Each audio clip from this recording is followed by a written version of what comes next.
राजकारणातला अमिताभ बच्चन गेल्यानंतर शाहरुख खानला ऐकायला इथे उपस्थित झाल्याबद्दल आपल्या सगळ्यांचं मी अभिनंदन करतो.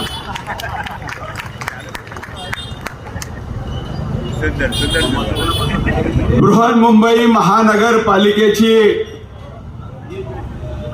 15 जानेवारी 2026 ला एक ऐतिहासिक निवडणूक होते आहे आणि या ऐतिहासिक निवडणुकीमध्ये शिवसेना उद्धव बाळासाहेब ठाकरे, महाराष्ट्र नवनिर्माण सेना, राष्ट्रवादी काँग्रेस पार्टी, शरदचंद्रजी पवार या समविचारी पक्षांचे, तुमच्या आमचे सर्वांचे लोकप्रिय उमेदवार आणि ज्यांच्या नावामध्येच जीत आहे असे विश्वजित ढोलमजी यांच्या प्रचारासाठी ही जाहीर प्रचार सभा आयोजित केलेली आहे. त्यानिमित्त उपस्थित असलेले शिवसेना उद्धव बाळासाहेब ठाकरे पक्षाचे सर्व निष्ठावान शिवसैनिक, महाराष्ट्र नवनिर्माण सेनेचे सर्व निष्ठावान मनसैनिक आणि आदरणीय शरदचंद्रजी पवार साहेबांच्या विचारावरती ज्यांची गेल्या 27 वर्षापासून निष्ठा आहे असे सर्व राष्ट्रवादीचे कार्यकर्ते,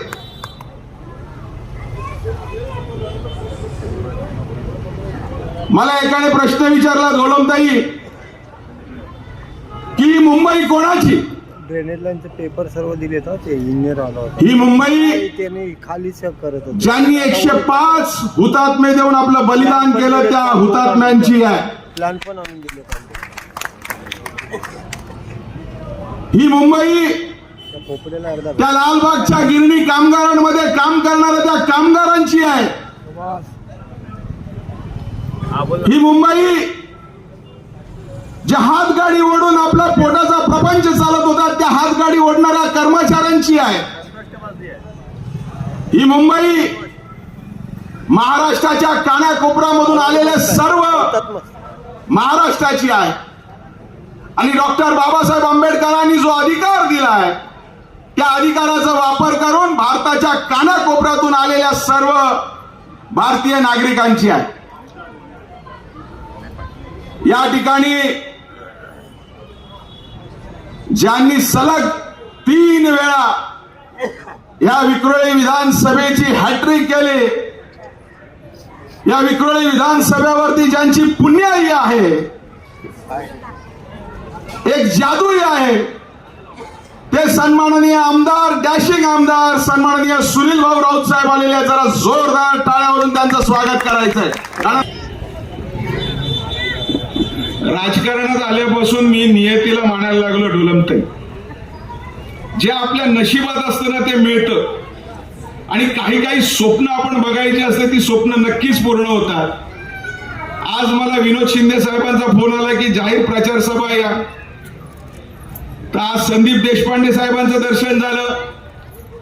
अनेक वेळा मी नाव ऐकत होतो वैभव नाईक यांचं, ते आज स्वतः माझं भाषण ऐकायला कोकणातून आलेले आहेत. आणि ज्यांच्यासाठी मी नेहमीच काम करत असतो असं वाटत होतं की त्यांनी माझं भाषण ऐकावं, ते सन्माननीय आमदार सुनील भाऊ आलेले आहेत. जरा जोरदार टाळ्या झाल्या पाहिजे.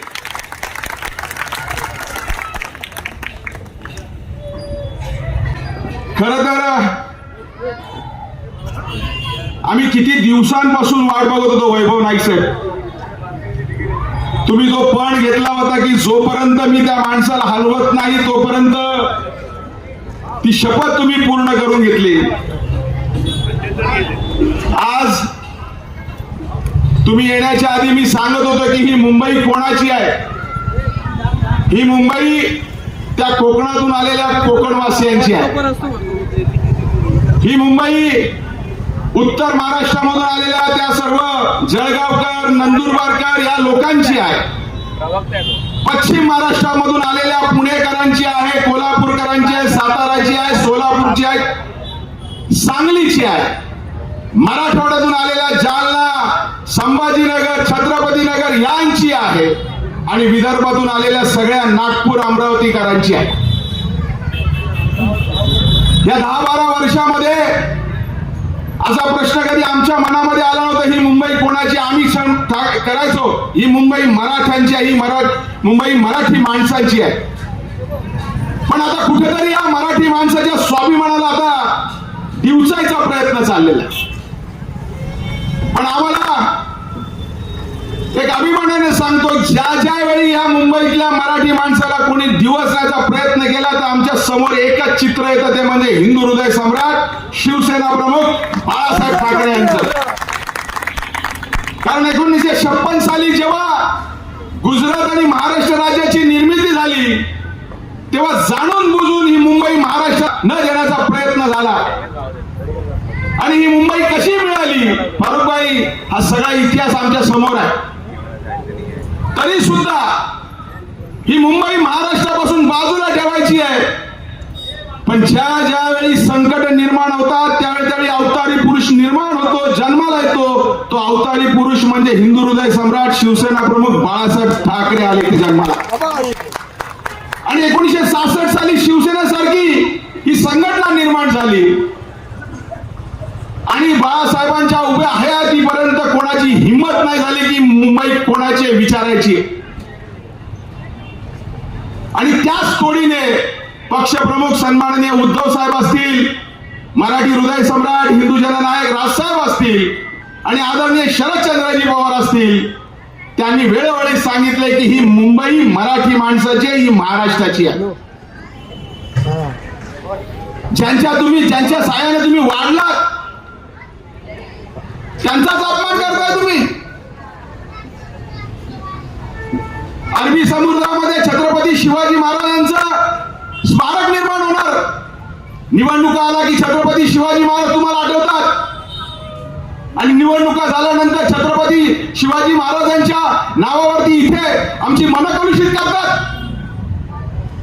अहो, या छत्रपती शिवाजी महाराजांमुळे तर आम्ही जिवंत आहोत.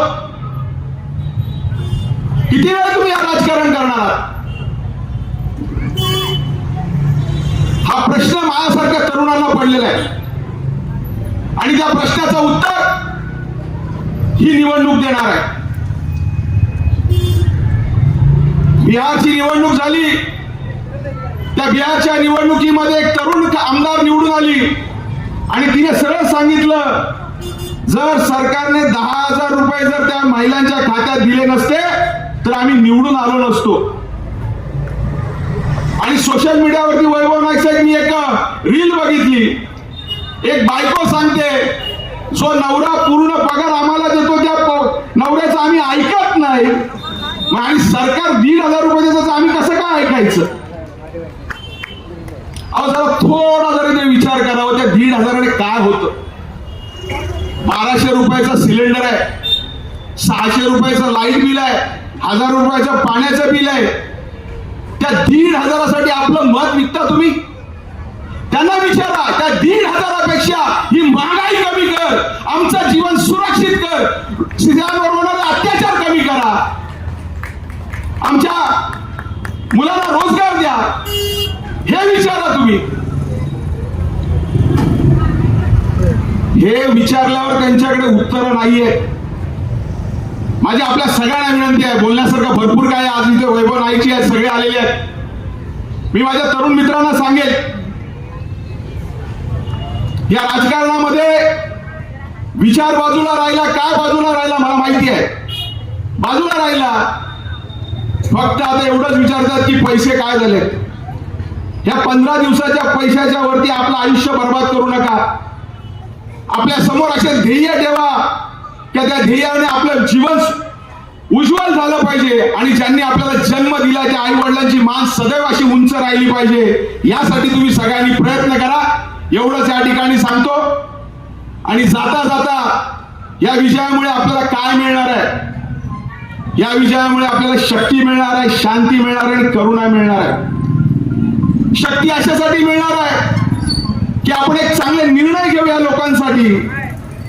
आणि शांतता कशासाठी मिळणार आहे तर या विभागामध्ये राहणाऱ्या अनेक धर्म जातीच्या लोकांना एक चांगलं आपण मिळून मार्गदर्शन करू आणि या विजयामुळे विश्वजी आपल्या मनामध्ये करुणा निर्माण होणार आहे. करुणा म्हणजे प्रेम निर्माण होणार आहे. गेल्या 12-13 वर्षामध्ये प्रेम बाजूला जाऊ द्या, द्वेष निर्माण होण्याचा प्रयत्न करलाय. आपल्याला शांतता, शक्ती आणि करुणा जर निर्माण करायचा असेल तर असा हा उमेदवार आणि विक्रोळीमध्ये सगळे उमेदवार निवडून आले पाहिजेत. एवढं जाहीर आवाहन करून थांबतो. जय हिंद, जय महाराष्ट्र.